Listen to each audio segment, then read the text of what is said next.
probably a good thing. Also, just so no one feels rushed, after these 3 readings, we're going to have all of the contributing authors who are here today in one place, so you can get them all to sign your books. We'll try and streamline it, make it like an assembly line, and you can just pass them on down and take care of it for you. There are also limited edition art prints of the books covered back here, designed by Noah Scalen, who's out there. Wave your hand, Noah, wherever you are. Those are available at the table near the stone house. Our lovely volunteer back there, my daughter, can help you out with those. Okay, next up, we have Poe Museum employee James Ebersole, who's going to be reading a selection from his story, The Velveteen Machine.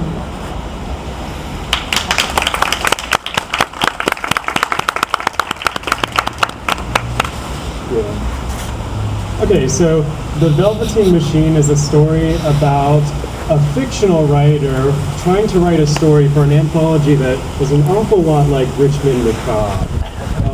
And he starts to get advice from a clown on how to write a story. He goes to this swing set at a playground, an abandoned playground, and I'm going to start out at a point where he's supposed to meet up with the clown, but the clown hasn't shown up.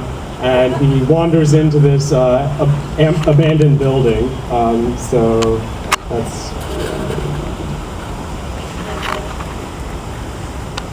The space before me is cast in a dim, silken glow that is a sight both noxious and beautiful to witness, as if the air was some delicate cloth drenched in odorless, luminescent venom. My eyes take a moment to adjust to this and take in the scene before me. Immediately recognizable is the degree of clutter in the room.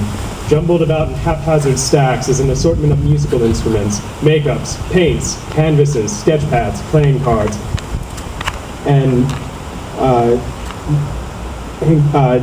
playing card decks, handkerchiefs, and in greater abundance than anything else, spools of fabric. I walk through this wall of things, trying to reach the source of the sound on the other side of the room. It is difficult passage, for as soon as I push one thing aside, 2 more things fall in place. Initially, my aim was to investigate the room without leaving a trace of my presence, but with my patience tried and my nervous curiosity boiling over, I end up trampling over all the stuff, bounding through the room, the sound of splattered paints and breaking guitar strings beneath my feet. I eventually break free from the hoarded clutter and tiptoe to the end of that long and narrow room. By this point, the only things stacked around me are empty fabric spools stripped bare of any cloth. The machine sound has grown louder, but the strange limitation to my vision brought on by the lighting of the room still obscures the source of the sound. There's also another sound, which I can only describe as the sound of the hundreds of coins being sorted and sifted. I step forward and see that's exactly what I'm hearing. Before me is a large satchel of coins being funneled into some sort of rubber hosing. I advance, searching for what the hose is connected to, and there it is, the source of the mechanical sound. The machine hisses and writhes before me. It is the size of a small car, moving with artificial automation, yet in a way that vaguely resembles the movements of a mammalian organism capable of thought. The thing is made up of what looks to be a combination of tarnished silver, fur-covered flesh most resembling the hide of a black bear, and occasional patches of cloth stitched into this flesh. I can only reason that the machine is equal parts organic and inorganic. The end of the rubber hose is connected to a gap in the flesh, which is protected by a thick glass dome. The coins from the satchel are fed into this hole and are expelled into a large trunk situated at a similar, yet uncovered, hole on the opposite side of the machine. I watch this process happen with jaw unhinged until the sound of shifting coins stops. The holes are blocked up by a pink, fleshy membrane, and the machine makes a screeching sound that seems to emulate the excited squeal of a little girl discovering an Easter egg for her wicker basket. Then a hatch in the metal opens, and a spool of cloth within the machine begins to unravel. Dozens of tiny silver appendages begin to weave the cloth at an incredible speed. This cloth begins to take form, a human form. The machine spits out its creation, a featureless doll, for lack of a better word, the size of a 10-year-old boy. Then the silver arms are added again, this time working on something of a larger mass.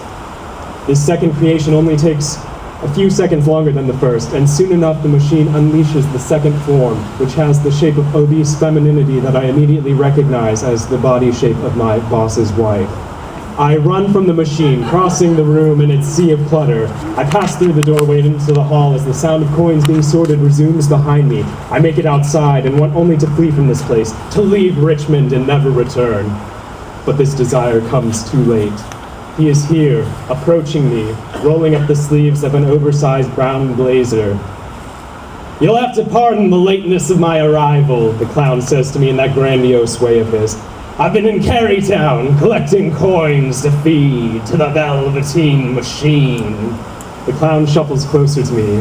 I realize that he has not come alone. There are other street performers of the night, stepping out of the shadows, coming up the streets from all different directions. As they get closer, I begin to recognize some of them, these familiar faces of Carytown. The magician, thin as the cards that he does tricks with. The wizened blind man who juggles his 2 glass eyes.